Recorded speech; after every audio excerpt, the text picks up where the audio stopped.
If you have any dignity, apologize to the podcast. You look pissed, Ben.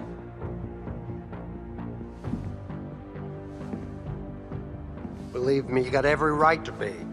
But hey, will you just let me explain? This is television, that's all it is. It's nothing to do with people, it's to do with the ratings. For 50 years, we've told them what to eat, what to drink, what to wear. For Christ's sake, Ben, don't you understand? Americans love television. They wean their kids on it. Listen, they love game shows, they love wrestling, they love sports, violence. So what do? We give them what they want.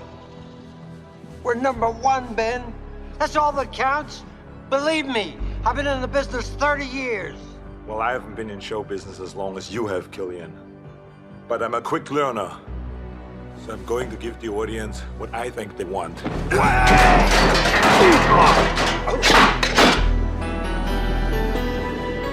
bastard. Drop dead. I don't do requests. Hello, everybody. Welcome to Apologize to the Podcast. My name's Tyler. I also go by Jalaman22 on YouTube. And with me is... It's me, AJ. As in the Don't Ignore Me YouTube channel guy. You are a sentient YouTube channel, and no one knows that. No one knows what you actually are. So today we're going to be talking about the... No one has seen me. No one knows what I am or what I do. You can be YouTube. anywhere. You can be anywhere because you're invisible. I'm going to go running somewhere. I'm going to be the man who runs. I will be the running man. And as you can tell from this awkward introduction, we're going to be watching the 1987 sci-fi action movie, The Running Man. And I do have a little bit of confession. I'm a big Arnold Schwarzenegger fan, but up until today, I have never completed The Running Man. I think I've seen maybe 15 minutes worth of footage of this movie. Shame. In various points. I have seen like Raw Deal and some other like more obscure Arnold movies, but Running Man, that's like one of the big ones. So I've actually never finished The Running Man, so this will be a very interesting episode. And you know the funny thing is, I actually watched the first 40 minutes of this movie a couple hours ago because this is actually my choice, and the reason why I picked it is kind of a weird reason, but I think it's a good excuse as any. Mm-hmm. The reason why I chose this movie was because I am a teaching assistant for a class, and the class has to watch the movie as part of the curriculum. It's in the curriculum, and they have to do a worksheet about the movie. And I have to grade it. I have to grade all 120 of their worksheets. Yes. So I haven't seen the movie, but I thought it'd be great to do it for the podcast because then I could actually, watch and discuss the movie, so I can actually grade their stuff better. Because if I don't know the movie, I gotta know the movie better than these dumb college freshmen, I don't condone anything he says about the dumb college students. Okay, I really shouldn't say that. But please, I hope none of my students end up listening to this, because I don't actually think they're dumb, but it's comedy. It's comedy. It's true, kids. All your teachers hate you. No. So yeah, this is an interesting pick. So we're gonna both go into this movie very fresh. I know very little really about this movie. I know that the Lucio Fulci movie, The New Gladiators, is kind of a spin-off, if you will, of The Running Man. And I know this movie has its bits and pieces in pop culture. So maybe when we watch it, I'll have a sudden realization about all the cool stuff in it. So we're going to go ahead. So. I've only seen, as I said, I saw the first 40 minutes today because I showed it in class. Mm-hmm. But, it was a pretty good beginning. It basically started at the beginning, and it got right up to the point where Arnold was going to actually be the Running Man. Yes. That shouldn't really be a spoiler because it is called the Running Man. It is called the Running Man. What did you think, Maria Cachingo Alonso? Wait a minute, how do you say her name? Why don't you try saying her name? Because she's also in Predator 2. Where does it say? It's at the very bottom. Maria something Alonso. I do not condone racism. Okay, it's at Maria Conchita Alonso. Conchita, there we go. Please don't turn that into a t-shirt. So anyway, we know her from such thrilling films as Predator 2 and McBain. Anyway, so we're going to go ahead and sit back and watch The Running Man, and we'll come back and hopefully not be out of breath from running and watching the movie. Wait, what? Are you saying that you set up some treadmills to make us run while we watch this movie? It'll be just like that episode, the crossover episode of The Simpsons where Homer had to help Mulder and Scully on the X-Files finding the aliens, and they had him on a treadmill. It's like, why is he on a treadmill? Well, I don't know. I just wanted to see him do it. And they're both sitting there, mesmerized by Homer's jiggling belly, and they're just like, wow, I can't look away. Yeah. Well, I guess we got to be healthy while watching movies. We can't sit down too long. It's unhealthy. Oh, well, I mean, we are, not to sponsor the show, but we are sitting here with a lovely lunch of Big Macs and chicken sandwiches from McDonald's, the pinnacle of healthy. Exactly. So here we go. Anyway, apologize to the podcast. We'll be right back. Hello, and welcome to a commercial for Hello, This is the Doom Show. I'm Richard. I'm Brad. And on the podcast that is known as Hello, This is the Doom Show, we talk about giallo movies, slasher movies, horror movies. We're going to interview Cary Grant live in the studio. We're going to interview Lucio Fulci in the studio, folks. We're going to put Cary Grant in the studio with Lucio Fulci. It's the interview you never thought would happen. I'm going to wear my Vincent Price slacks. I'm going to wear my Citizen Kane wristwatch and monocle. And now Brad is going to recite the Pledge of Allegiance in Portuguese. Brad, go. I don't know Portuguese. Go! Go! Stop hitting me! You're a natural actor. Yeah. You can listen to us at hellodoomedshow.podomatic.com, or you can find the archive at doomedmoviethon.com.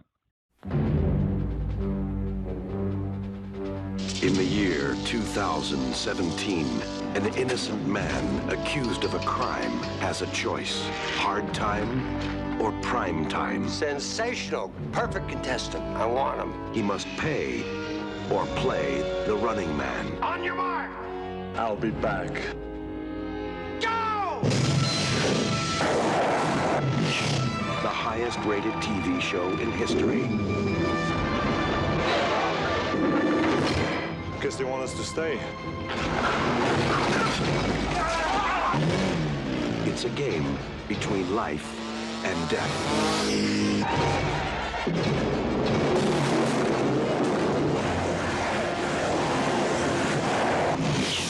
Give you a lift?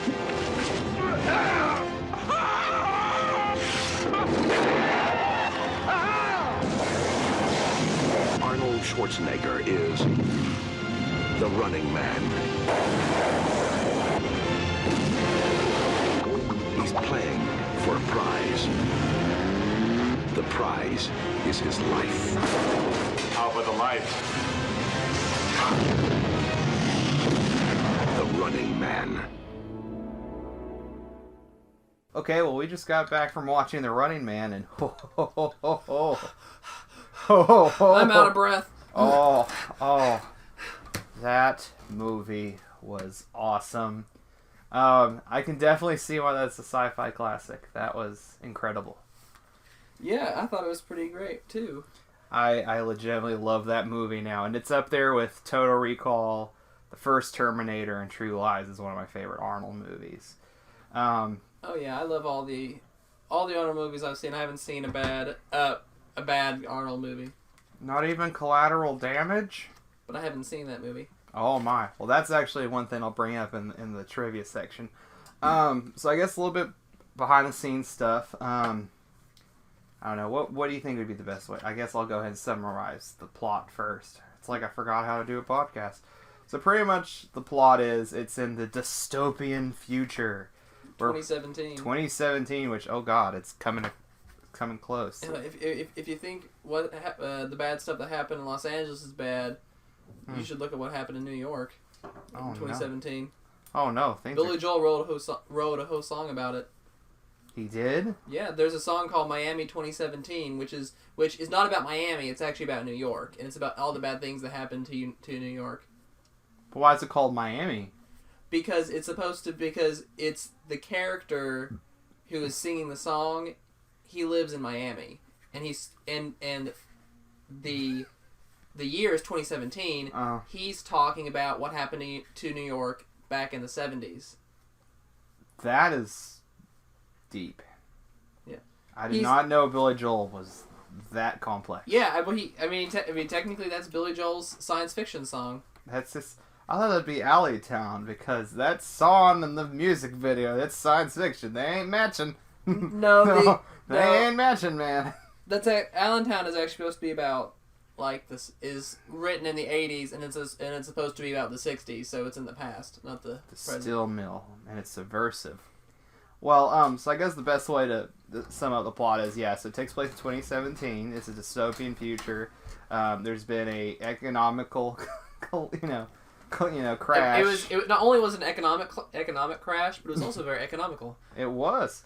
Everything is, gone to shit, and now everything is a police, driven state. Everything is under almost a, I would say almost a dictatorship level of, everything's controlled by the police. And the movie starts out with our main character, Ben Richards, played by Arnold Schwarzenegger, is part of this task force, and they're trying to stop these protesters, and it turns out they're unarmed, and he's given orders to kill them anyway, but he refuses, and he pretty much gets sent to hard labor in a prison. Part of it is he ends up escaping, and he tries to. Well, first he goes to a resistance group, but he's not really interested in politics. He's not really interested in being a part of the resistance. So instead, he tries to reintegrate into society by contacting his brother. But it turns out there's a woman there instead. Played by Maria something Alonso. We went through this in the intro. I don't know why you're having such problems. The lady from Predator 2 and McBain. Yeah, but anyway. The one who's not Rosie Perez. Exactly. The Latina who is not Rosie Perez. Yes, not that evil lady from It Could Happen to You and Pineapple Express. Okay, continue. Anyway, so Arnold more or less kidnaps her and tries to escape with her to Hawaii, but he is unable to, and instead she yells, "Oh, it's Ben Richards! Ben Richards, the bad guy who's actually our protagonist." And Arnold gets captured, and he gets put on this game show, which is basically the #1 game show, The Running Man. Mm-hmm. And it's gladiators on wheels with chainsaws and flamethrowers and hockey and Christmas Tree Man. Christmas Tree Man and lights. So he's pretty much forced into this game show, and at the same time as this is going, he's trying to, escape with his life and start, I guess a political, they're trying to overthrow the network pretty much because he kind of becomes a member of the resistance, even though he doesn't really want to, but he becomes one because his friends are being, attacked because they're joined in the game with him. So that's Running Man, and of course, this is a very classic 80s movie in all ways, from the lighting, the very music. 80s-tastic. 80s mm-hmm. So I guess going for some more the behind-the-scenes stuff, of course, the movie stars Arnold Schwarzenegger. All our favorite. And of course, we got to visit him in our second episode when we did Predator. But this is our second Arnold outing. It is. So pretty much we all know about good old Arnie. Another cool thing about the cast is the villain, Damien Killian, is played by Richard Dawson, who is a classic TV actor if there ever was one. The British-born actor came over and was in a bunch of sitcoms and TV shows like Hogan's Heroes, and one of the first game show hosts because he was one of the first hosts of Family Feud. So he's kind of doing a dark parody of himself in this movie, and he goes from nice, mostly drunk, to just sinister and witty, and he's a really, really, really good villain here. And apparently he's a huge jerk. He is. I'll be back, Killian. Yeah, only in the reruns. On your marks, get set. Killian, I'll be back. only in a rerun. Like, he's just like, he's such a good villain in this movie. And apparently this is one of his last film roles, too. What, did he die, or did he just stop doing films? He just stopped doing films. Oh, okay. But yeah, I mean, he's just the classic showman. He's just the most evil game show host guy ever. It's all about the ratings, baby. It's about the ratings. We went up 9 points. So Richard Dawson's, This podcast will go up 9 points. It might get 9 dislikes. Oh. But Richard Dawson's awesome. Of course, we also have is Captain Freedom. Was that his name? Jesse Ventura, also from Predator. Yeah, that's true. He's in the movie, and he's the one stalker. One thing we should explain with the game is, there's the running men who are the, I guess the criminals and stuff, and they're being chased by professional assassins called stalkers, and they're all kind of based around, like, I guess, cartoon characters, pro wrestling, kind of stuff like that. They're very exaggerated. And they all have, like, a weapon of choice, which we already touched on that. Yeah, like Buzzsaw, the character Buzzsaw likes chainsaws. Sub-Zero is a hockey player with exploding pucks. So anyway, so Jesse Ventura, he's great in the movie, especially his, like, when we first meet him, he's this retired stalker who has a exercise program like Richard Simmons. No pain, no gain.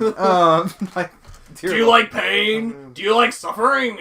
Then watch this show. Yeah, it's like the most crazy workout program ever. So, so we got Jesse Ventura. We also have, as another one of the stalkers, who is Fireball, Jim Brown, Mr. Slaughter, from the 2 Slaughter movies, and, he's in Dirty Dozen, and, Original Gangstas. Blaxploitation. He's in a lot of blaxploitation movies, and he was in a lot of major action movies before blaxploitation was a big thing. Though he's also in another funny blaxploitation movie because it's so over the top. Black Gun with 2 N's in gun.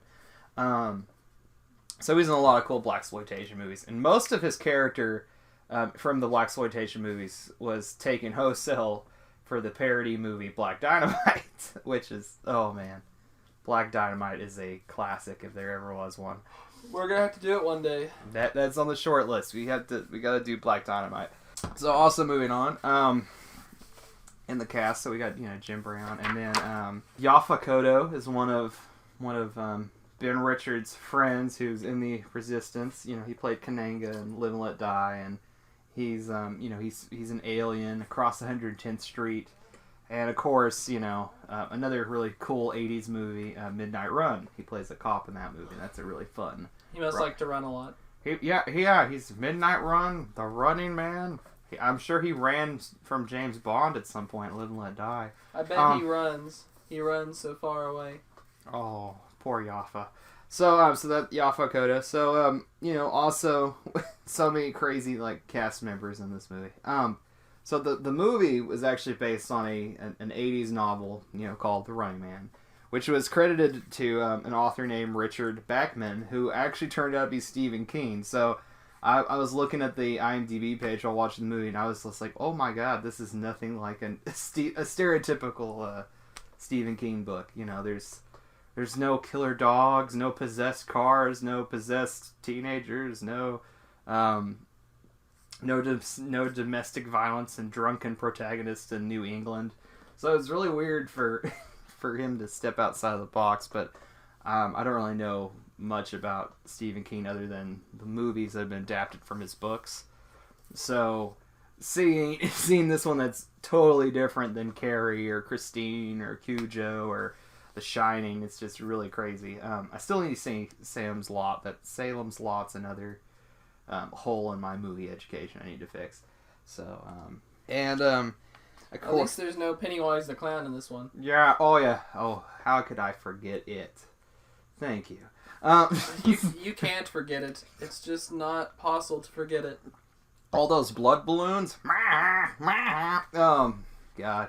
And then also the movie was directed by Paul Michael Glaser, who was, started out as an actor who turned into director. He's most famous for playing Starsky and Hutch. And he was actually a replacement. Originally, the original director was Andrew Davis, who made Under Siege and The Fugitive and Above the Law, and one of Chuck Norris' best movies, Code of Silence, which would be a cool one to cover.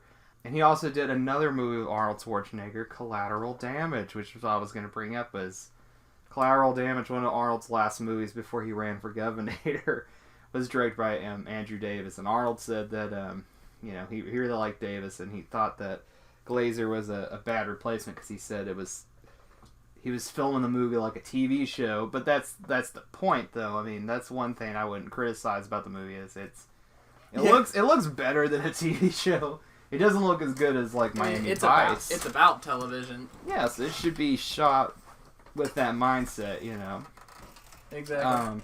But I think they use the widescreen composition, beautifully. I can't imagine seeing this movie 4:3, cut up for a VHS copy. So we're kind of blessed that we saw it for the first time on a widescreen DVD. Yeah, especially when they had especially when they filmed 80s TVs within the movie, and it looked even blurrier. Imagine if it was on a VHS, it'd be It would definitely be fuzzy. I mean, we'd still keep all those cool primary colors, but I can't imagine seeing this movie 4:3. So that's really about all the trivia stuff I wrote down, because like I said, this was kind of like a last minute movie first. But no, I mean, I really did enjoy Running Man. I guess before we start seeing all the praises, was there anything that you found really negative about the movie? Like, was there anything you disliked about Running Man?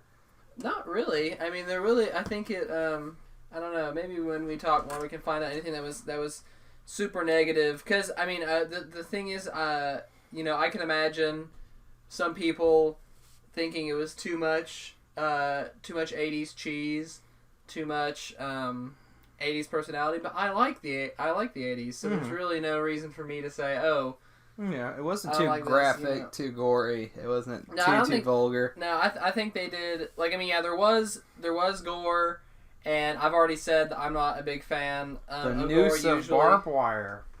Yeah, but when Sub-Zero gets killed, he gets strangled with a bunch of barbed wire. Yeah, poor guy. But really, this movie, everything was done pretty tastefully. Whatever you call... I can see how some people might disagree that this would be considered tasteful. But to me, this is tasteful, considering that, considering the stuff that you like to watch all the time, Fulci and all those guys, this is comparatively very tasteful, even though people's heads get blown off.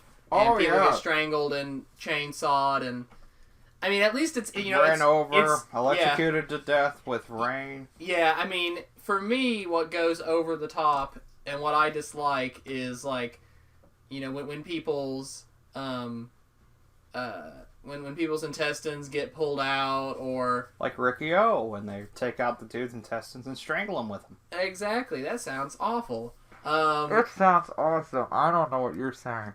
Yeah, and when it's just body horror just to be graphic, but at least with the bad guys, they're not really sympathetic, so there's not really any oh no, those poor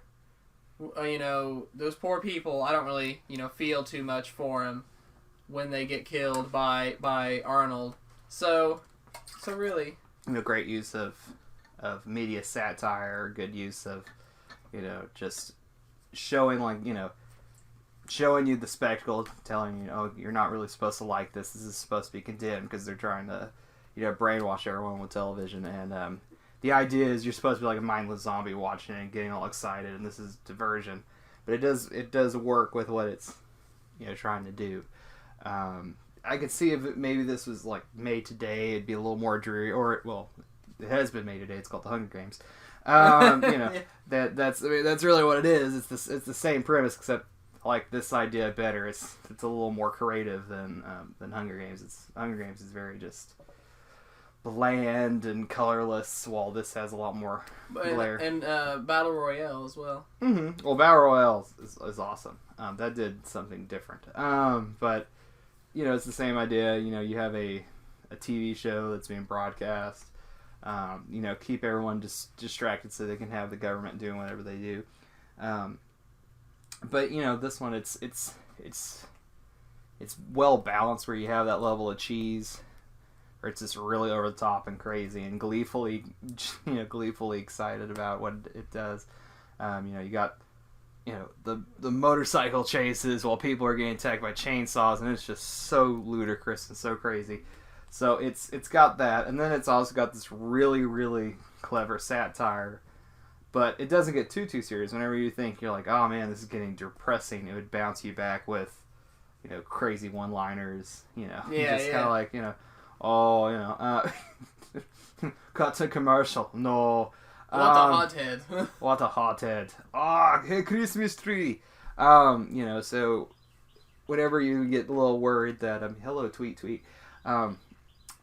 Whenever you get worried, you get a little too depressing or too self-aware, it would usually throw something at you. So it was a good mix of, it was still working as diversion and still working as a, social satire and important message. It was a much smarter movie than, speaking of Fulci, Lucio Fulci did his own rip-off reimagining, inspired by post-apocalyptic movie New Gladiators. And New Gladiators is pretty much this movie, just with, I forget the name of the sport. I think it's like Kill Bike. And it's literally it's the same idea, except you attack each other on motorcycles in an arena. And it's got the same look and the same craziness and everything, but, So it's basically Running Man on motorcycles? With more gore, because it's Fulci. And it has Fred Williamson in it. So, going with that, but that's the one positive. I'm trying to sit here and see if there's anything really, really negative about the movie. I really didn't like Maria Conchita Alonso.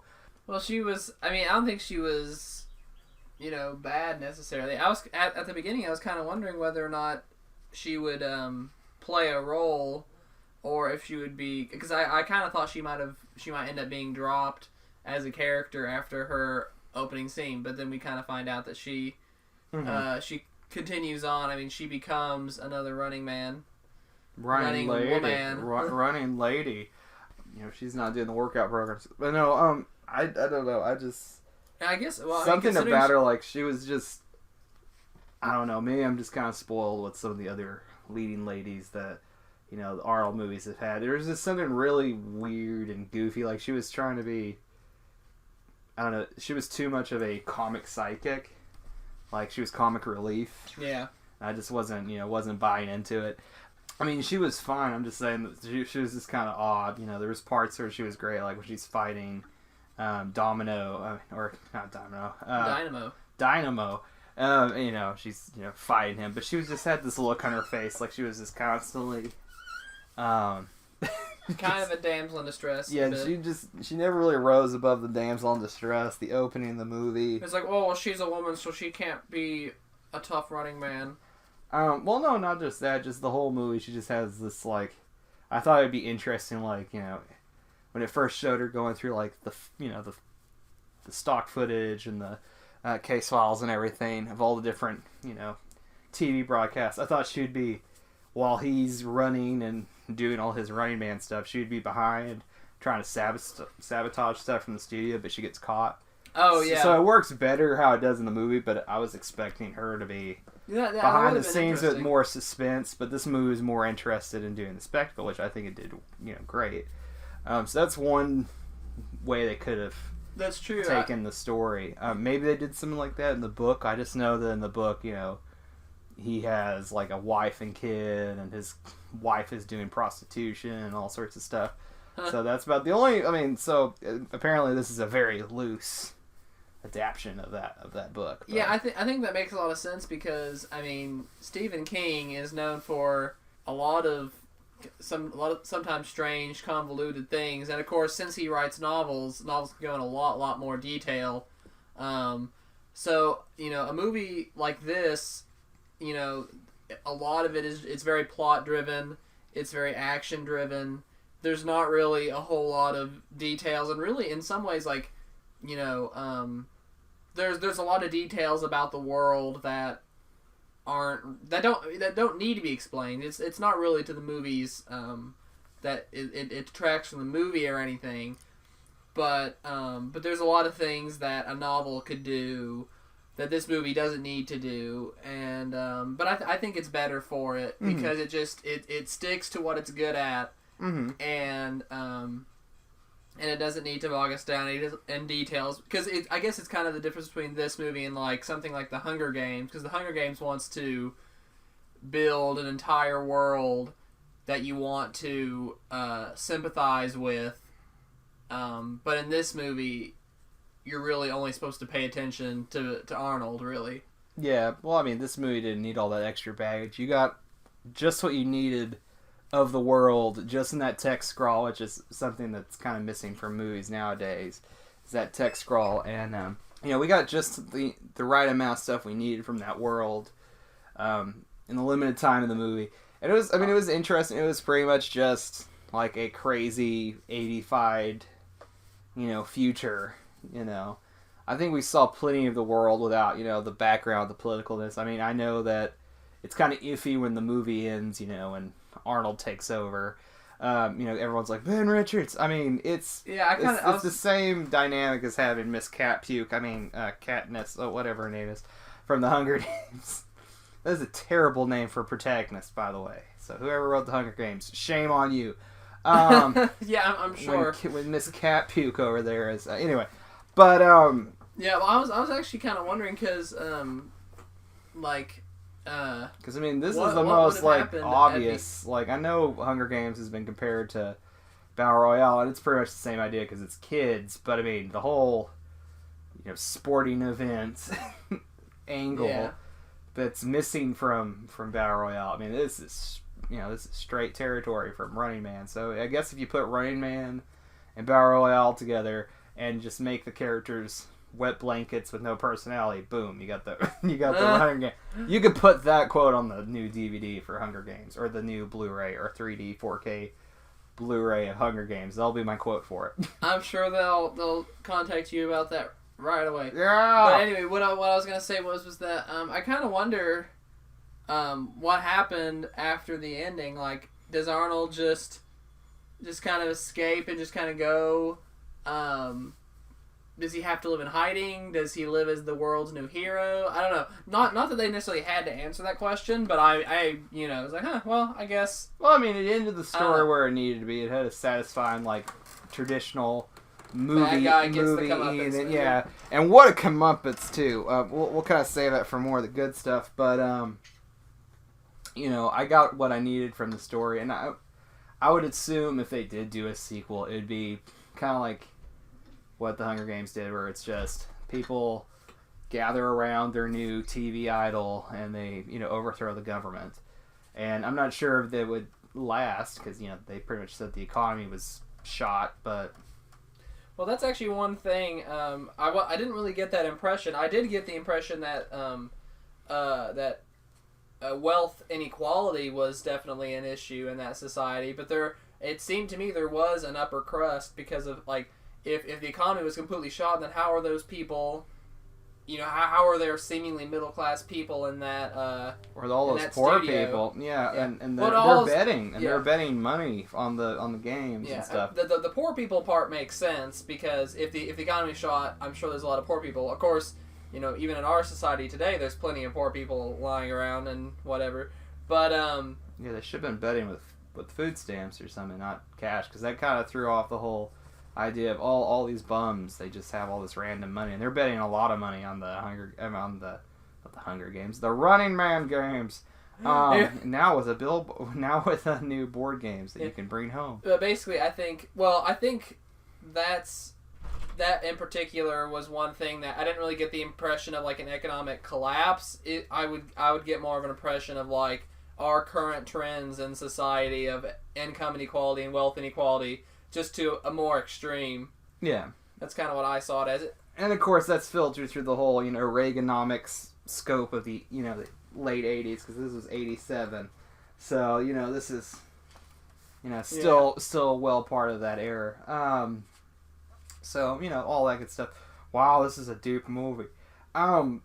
the social satire was great. I guess moving into the good stuff, there's a lot of clever nods to television shows, and I guess the corruption of television shows. It tells us at the very beginning of the movie that everything's censored and run by the government. But the use of editing this movie and reincorporating footage and some of the stuff that they they kind of caught wise on and kind of foreshadowed today with prevalent use of digital technology and Photoshop and everything is they're doctoring footage and simulating this footage in in The Running Man, and even the scene where Captain Freedom's supposed to come out of retirement and they use file footage of Captain Freedom and then they just digitally alter a stuntman and they kill the stuntman. Exactly. Yeah. And they make it look like Arnold and they're supposedly killing him. That's one really clever thing they do with television. And of course all the in-jokes about television. It must be that, since this movie's making fun of game shows and you have a television actor directing the movie, because he was Starsky from Starsky and Hutch, which is, a very basic sitcom, classic 70s cop show.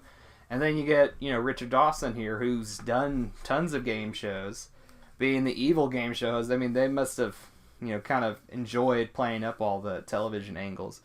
Because there's all these billboards saying, like, Pain, American style, and then there's another one that's like the hate boat. Instead of the love boat. And instead of the love boat, it's the hate boat. Prejudice is coming your way. But I there's all these different, TV show jokes. There's one moment where Richard Dawson's talking about, and he's like, yeah, Gilligan's Island? What? Oh, you haven't seen Gilligan's Island? Yeah, it's the one with the boat. And he starts, like, humming the music, and it's like, okay. Yeah, and then there's the Mr. Spock joke when the rebels get the bilink code to crack into the TV signal. Just like in They Live. Just like in They Live. When he cracks the TV signal to change the footage and the link to the footage, it's like he's talking about, like, hey, Mr. Spock. And they're like, who's Mr. Spock? It's like, aw. I guess they grew into society without Star Trek. What is this? Yeah, I guess Star Trek was a censored product, so the younger people didn't get to know what Star Trek was. But the other guy was really old who said it, so he must have. He must have loved Star Trek. I wonder if he liked Deep Space Nine. Well, I mean, of course it makes sense because the original Star Trek is in the 1960s. Mm-hmm. The movie takes place in 2017. Mm-hmm. So, and that guy was pretty old. I mean, we still have William Shatner and George Takei. They're all still with us. So it's pretty. Oh, it's well, pretty imagine easy to what understand. happened to them. Maybe they got sent to Malibu and really were assassinated like the previous winners of the Running Man. There's a lot of like those cool little in jokes about television shows, and of course, it must have been really weird for Richard Dawson to say, but when he has his little speech about America loves television, they wean their kids on it, and that's a really powerful little ending death speech from the villain before he gets his comeuppance. Of course, that's not really so true today. There's more and more young people aren't watching TV, and they're going they're doing things on the internet. And it's really mostly the older crowd who's actually watching TV on cable. Yeah. Well, this that's coming from the 1980s, but they probably weren't thinking about the internet. But oh no, well it's of course the same idea now. Oh no, of course they didn't exist. But my point is that that's one thing they didn't they didn't try to push or make a prediction about the future. Although I think that's one thing about the movie just in general that we can say is that. It takes place in the future, but for the most part, they pretty much assume that based on the way they constructed the world, it's science fiction. Like, well, what science fiction do they actually have? Well, really, they don't project a whole lot of predictions as to what the future is going to be, besides just a continuation of the 80s, basically. Yeah. Well, I mean, that's the same thing with I mean, they didn't even have a single hover car or anything like that. But they had a jetpack. Fireball had a jetpack, like straight out of Thunderball, baby. Yeah, yeah, but that's the issue because Thunderball had a jetpack, and that was supposed to be the '60s. So curses! What am I doing? So that was all well and good. I guess other good stuff. I loved, the action scene. I was kind of feeling bad because it was like, if this would have been more of a darker movie, because it's serious, but it still kind of has fun, and it's kind of a big oorah movie. One thing I was kind of saying earlier was, I kind of felt bad at times because I was really getting synced into the action sequences. Because, it's so awesome and bonkers. If this was a real show, I probably would watch Running Man, because it's like, you got people chasing each other on motorcycles with chainsaws and extreme hockey. I don't like sports at all, but this would probably be the one sport program I'd actually watch. Yeah. Also, I had one crazy thing that I just realized. Ooh. Considering that the actual Running Man arena, especially like the hockey scene, the way it's set up, there's some very obvious lighting, but of course it's supposed to be a TV show, so like the cameras are hidden, but they have or semi-hidden, and they have the lighting and stuff like that. Especially the hockey scene really reminded me of Batman and Robin. Can you see it? Can you see it now? I can see it, except Arnold's doing the Arnold's the Iceman in this one. Yeah, he's not Mr. Freeze in this movie. Oh, Batman and Robin. We'll get to you one day. But I did like the hockey scene. It's just like, I was getting so sucked into this that, sucked into the movie that I guess I was like another pawn in the audience, where I was just like, I was getting into it. This isn't Rollerball, where you're supposed to be disgusted by the sports. That's another dystopian future movie where, people are watching sports and everyone's just kind of like physically numb. Maybe Stephen King had seen Rollerball recently when he was writing the book. Anyway, but I kind of compare it back to like Rollerball, because with Rollerball it's like, it's so bleak and so depressing. When it gets to that last battle with James Caan and all the other, hockey players with all the crazy trucks and motorcycles, I was like really more disgusted than happy. Well, this movie delivered. I was at the end like a little giddy, schoolboy, just like, yeah, go get him, Arnold.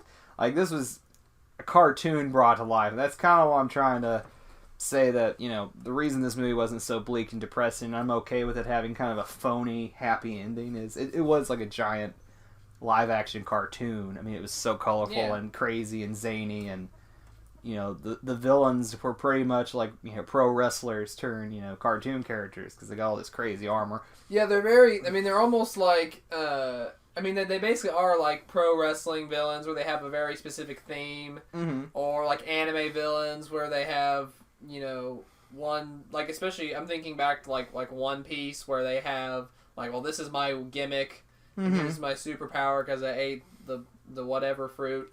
I can stretch fast. It's been so long since I've seen anything One Piece, but still. I never thought when starting talking about Running Man we'd end up going to One Piece territory. But hey, there you go, folks. But that's the thing. And of course, I love Jesse Ventura when he walks in and he's got his armor on and he's trying to throw. I was like, look at this crap, and he's like trying to raise his hand up to intimidate someone, and the middle's is kind of flopping off and getting ready to fall down. Although I will say about Jesse Ventura, I kind of was disappointed because he did have his quote unquote fight scene with Arnold, but it wasn't really a fight scene with Arnold. It was with a stunt double. So he actually, because my prediction from the beginning when I first saw him doing the workout video was that he was going to be like the last stalker that Arnold was going to fight, and he'd kind of be like the last boss before he took on the studio itself. But my prediction ended up not being true, and he did get to fight Arnold, but only because it was a stunt double, and they were trying to fool the crowd into thinking Arnold actually lost. So that's a good point. That's kind of one of the flaws, but. The movie makes up for... I wouldn't really even call it a flaw. I would just say that it took the plot in a direction that I didn't predict it was going to go. Because in some ways this movie is pretty predictable, but in the best ways though. It never felt like I was going to get a zinger, and when it got towards the end, I was, so happy it was going the road it was going. It's like, yeah, I don't kill innocent people, and I love how he says that, and then the next villain's Fireball, and he's like disarmed, and all of a sudden he lights the flare and sends him up, and he just blows up. I'm like, wait a minute, Arnold. Yeah, well, the thing is, you don't even have to give the person he killed after as an example. You can give the person he killed before as an example. I mean, he killed Sub-Zero and the chainsaw guy, Buzzsaw. There we go. He Sawman. Saw person, but he killed both of them. Now, granted. It was in self-defense. Yeah. They were trying to kill him first, and they did have the weapons and all the advantages that Arnold didn't have. So but at the same time, it's kind of funny though. It's almost actually, you know what? I don't know. That might, when you think about it, that's almost like a flaw in the movie because he basically he kills two people. Like every one of the stalkers is trying to kill him. Mm-hmm. He kills the first two because they try and kill him. He doesn't kill the Christmas tree guy, Dynamo, even though he is trying to kill him. Yes. He does the exact same things the other two, but for some reason he decides to have mercy on him. But the reason why, he is needed because he ends up coming back to fight Maria Cachillo. To fight Miss Alonso. And so we're gonna get so many angry letters from her. And so I think. It kind of seems that the writers, I guess, or I don't know if you can blame Stephen King on this or not, but I guess it kind of seems like they kind of arbitrarily let him live so he could return as a villain for Alonso to fight. And I'm not saying that's necessarily. I guess it's kind of like a plot convenience where you can kind of see the writers shifting the characters to where they need to go, and it kind of makes Arnold's character.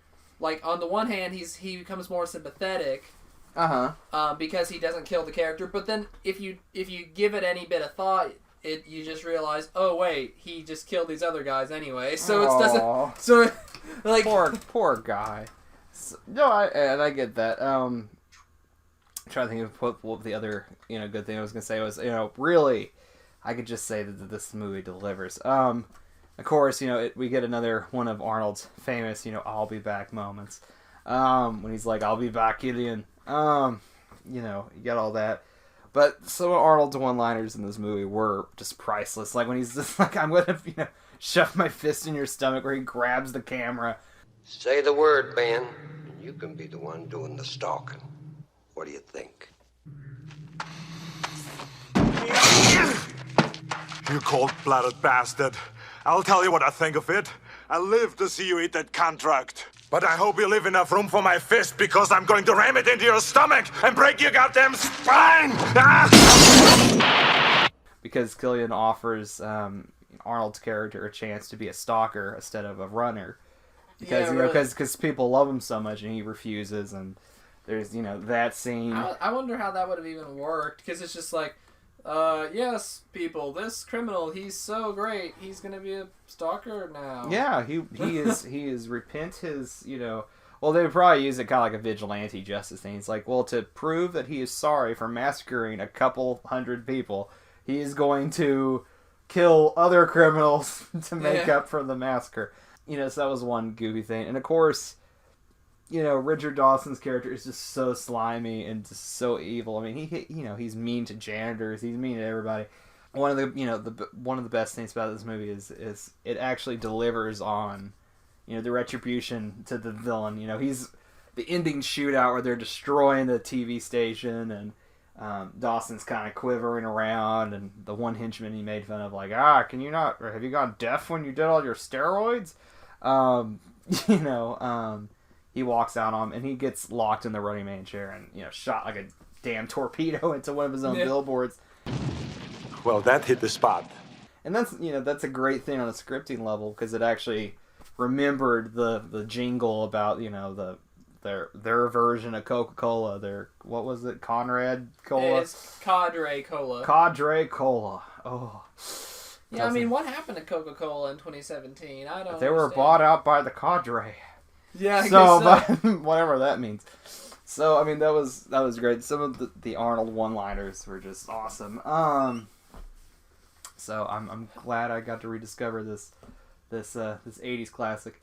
How this movie is a satire of TV culture, but it's also a satire of, you know, kind of the criminal justice system we have, and thinking about, you know, what, you know, criminals, they have a crime against society, and so they've harmed society, so how does society going to respond to that? You know, Arnold goes to prison, but then, you know, the alternative is, oh, why don't we have this Running Man contest where, you know, people actually get to watch, you know, a type of justice be served, and society, you know, is watching, and they get all pumped up about this, you know, but I mean, you know, it's a game show, but it's also a form of execution, you know.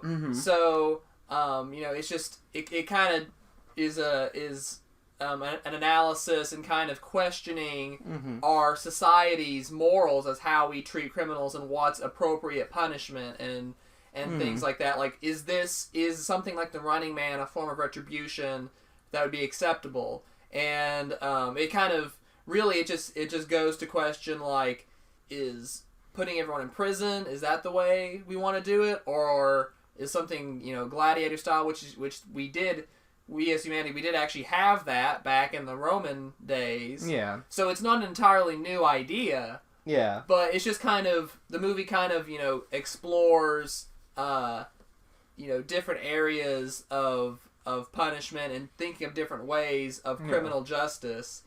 So I thought it was a very interesting commentary on TV culture and the criminal justice system. So I thought it was very interesting. Oh, I wouldn't really go with justice because it seems like most of the people that they actually were putting on the show as contestants weren't actually real criminals. It was more of that whole rebellion thing where it was, you know, anyone who would be a threat was framed as a criminal, and then, you know, they were showing, you know, oh, okay, well, we have to deal with criminals, and you get entertained too. So you know. Well, that's actually one interesting point that you bring up, because the thing is that people would only tolerate having these criminals, or they would only have the society would only tolerate having these people go through such a terrible, you know, execution event like the Running Man if these people were deemed morally unworthy, which is the reason why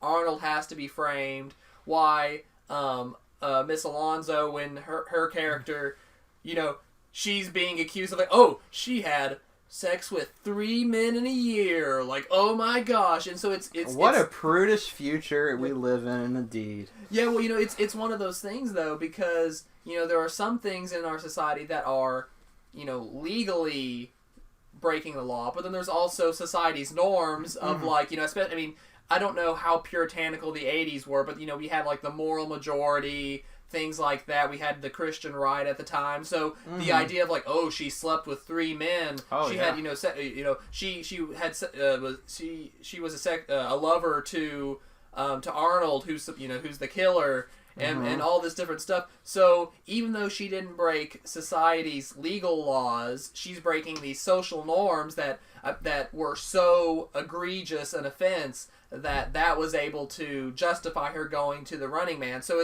so that's a good point. It's not just the criminal justice, but it's also just society's norms and generals, and kind of satiring how far this will go. What's the you know, is having sex with multiple people, is that worthy of going to the Running Man? Well, I'm sure most people today would say no, but you know, listening to metal music, I'm telling you.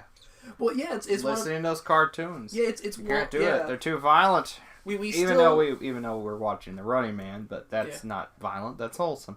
Exactly. Well, we still have some of these moral crises. I mean, you know, I'm saying this in air quotes, moral crises today of, like, oh, rap music is going to destroy the kids, rock music, you know, all unplanned pregnancies, all these different things. Yeah.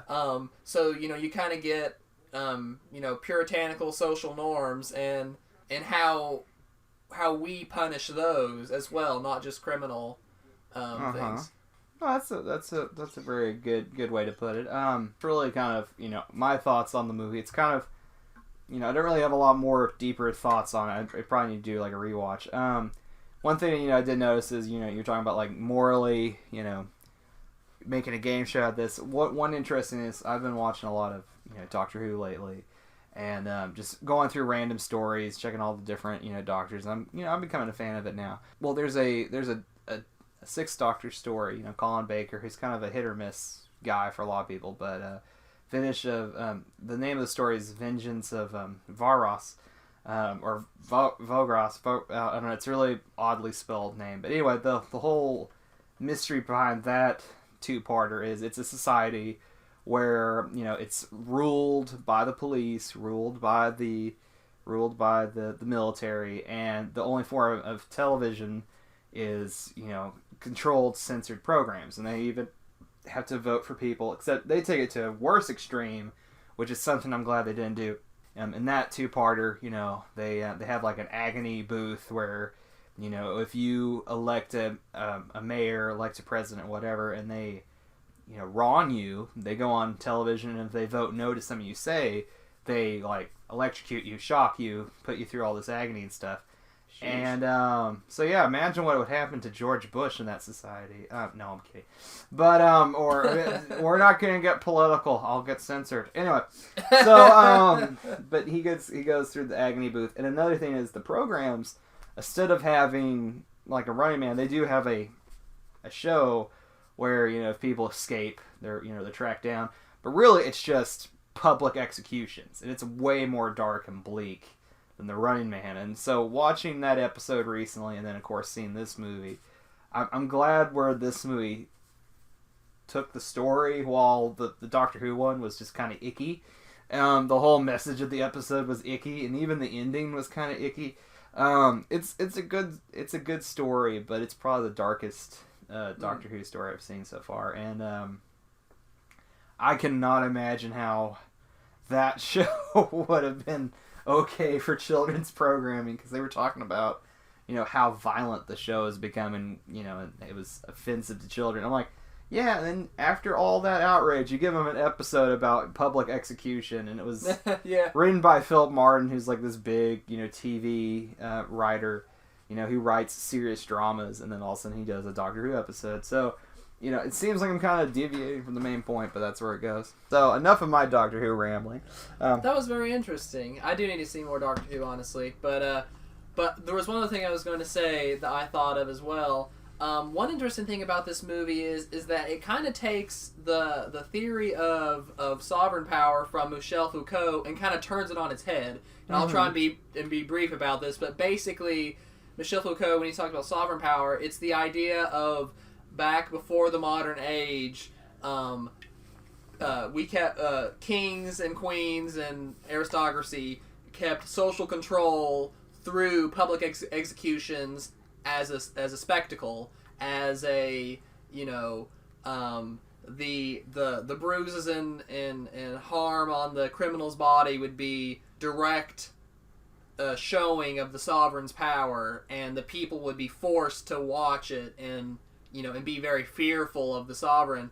But in this, it kind of turns it on its head, because everyone is watching the Running Man, and everyone's watching the stalkers are basically the executioners from those days, and the Running Men are the criminals. But it turns it on its head, because instead of the Running Man ritual being used to instill fear that keeps social control, it's actually made as a distraction to keep people away from noticing or keep them distracted from caring about how much their lives suck otherwise.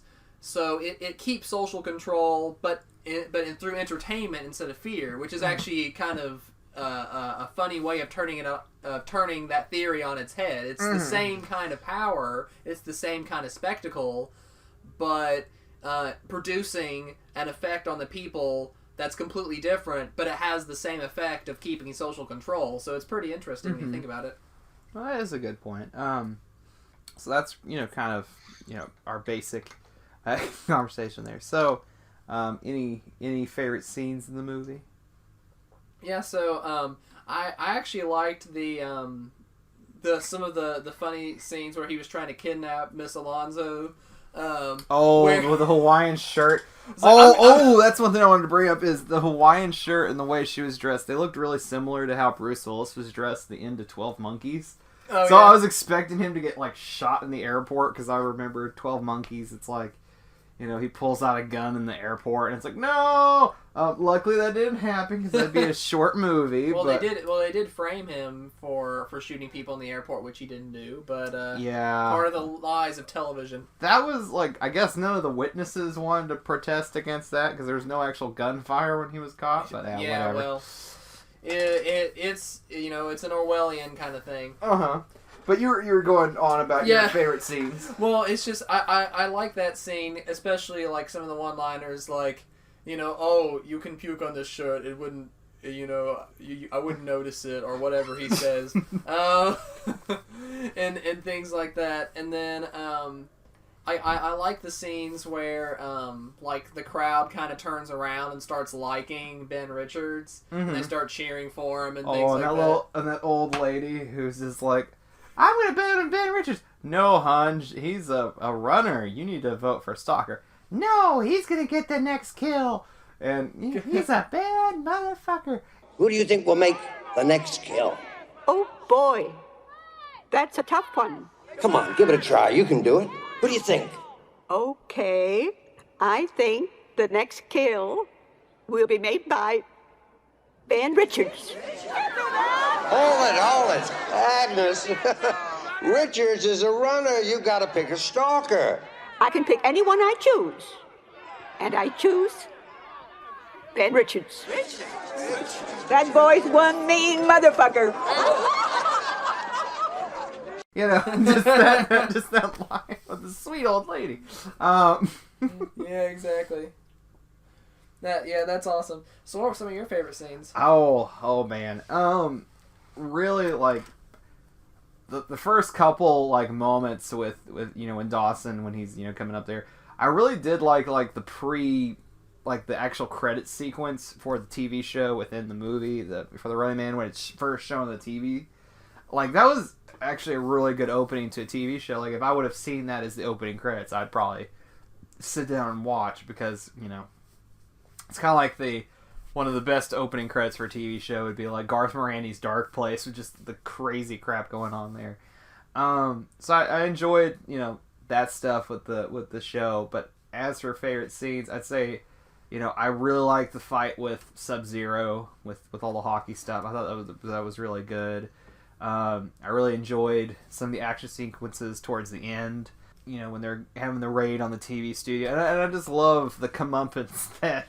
The actual the ending where he shoots off Richard Dawson and through the billboard. Although I will say though, Arnold didn't keep his promise. He didn't actually punch him in the stomach.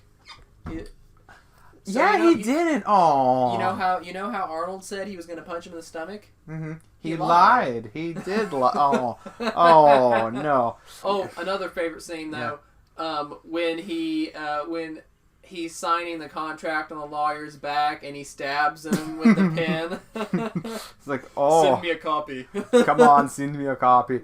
Yeah, those were some of the, there was a couple redos of one-liners like the I'll be back, Killian.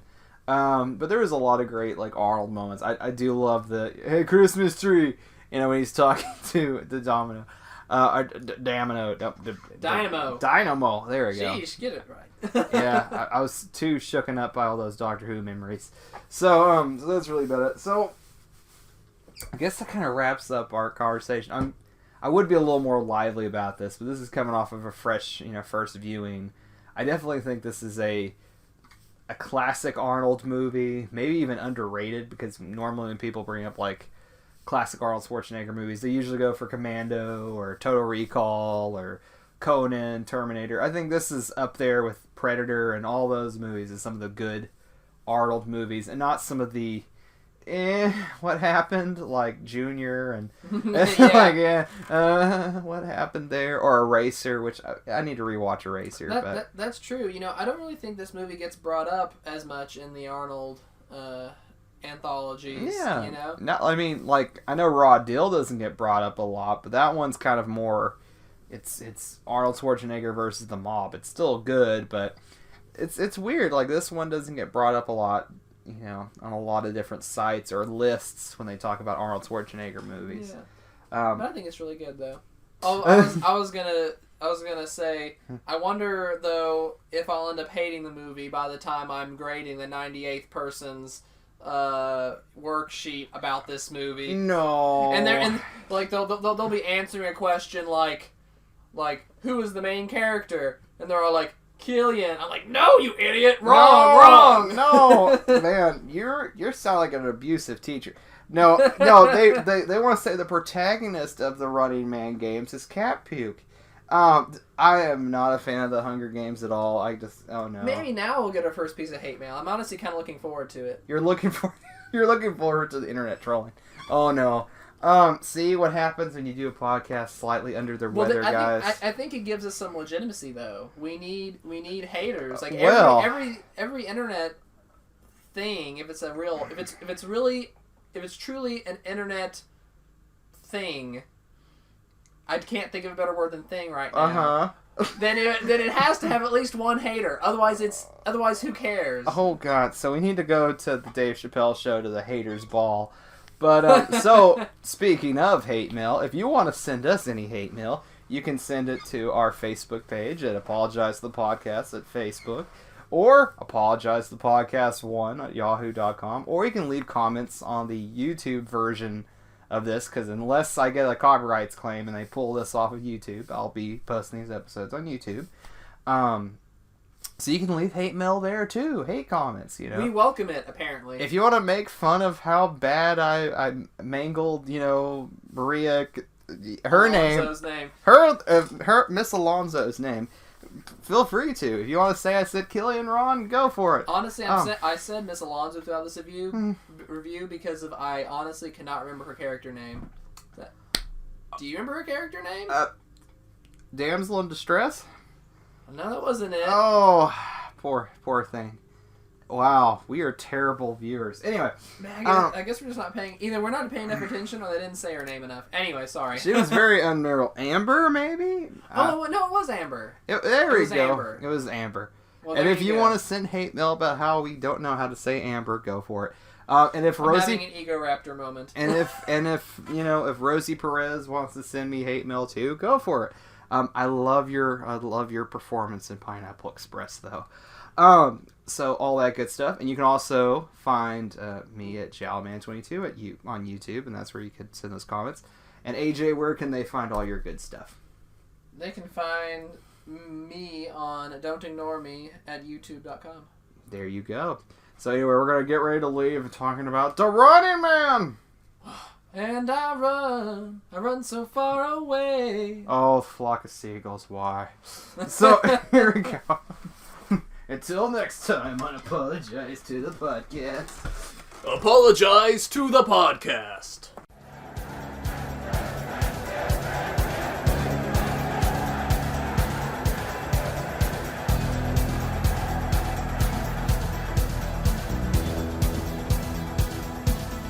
This is no game.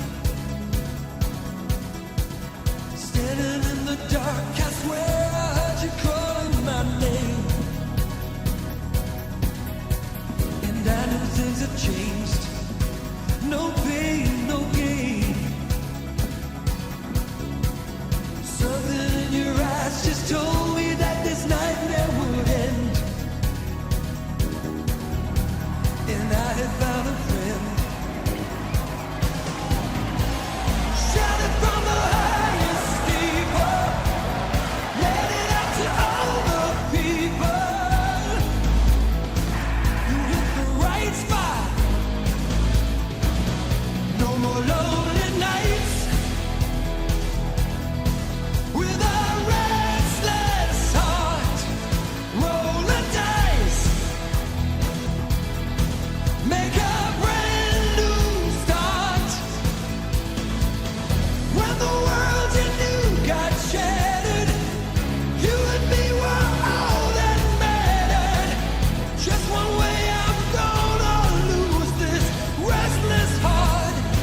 Hello, this is Kenny B. This is Tom KW. And we are two of the hosts from the Podcast on Fire network. You want Asian cinema in a podcast? Well, we got the solution for you, because at the Podcast on Fire network, there's 7+ shows for you to choose from. You want Hong Kong action cinema and audio commentaries? We got that. You want dirty Hong Kong cinema? We got that. You want the eternal question, what's Korean cinema answer? We'll answer that. The flagship show Podcast on Fire covers classic Hong Kong cinema, everything from Bruce Lee to Jackie Chan, John Woo and Jet Li, featuring in-depth discussions with an aura of fun. This is your primary stop in the podcast world for classic Hong Kong cinema. In short, it's a like or dislike for Hardboiled throughout the years. It is pretty much like Die Hard fucked Backdraft. The Director Series helps you put a name on some of those favourite movies of yours, like Story of Ricky, Crime Story and The Seventh Curse, tracking progress, or possibly not, in a continuing series of discussions on various directors. Finally, Nam Night Shyamalan's kind of masterpiece. It's the fucking Seventh Curse time! Yeah! This Week in Sleaze is the adults-only show where the Podcast on Fire network lets the sleaze and nudity rule as the Category 3 era gets a chance to matter, be laughed at, or ridiculed. Let's talk some fucking... Was this a mindfuck? This was definitely a mindfuck. And Taiwan Noir highlights the forgotten Taiwanese cinema of yesteryear. So join me, Kenny B, and Tom KW, and a cast of thousands at podcastonfire.com. Also available on iTunes, on Stitcher Radio, and come chat with us on the Podcast on Fire Network Facebook group and on Twitter at Podcast on Fire. Podcast on Fire Network. It's a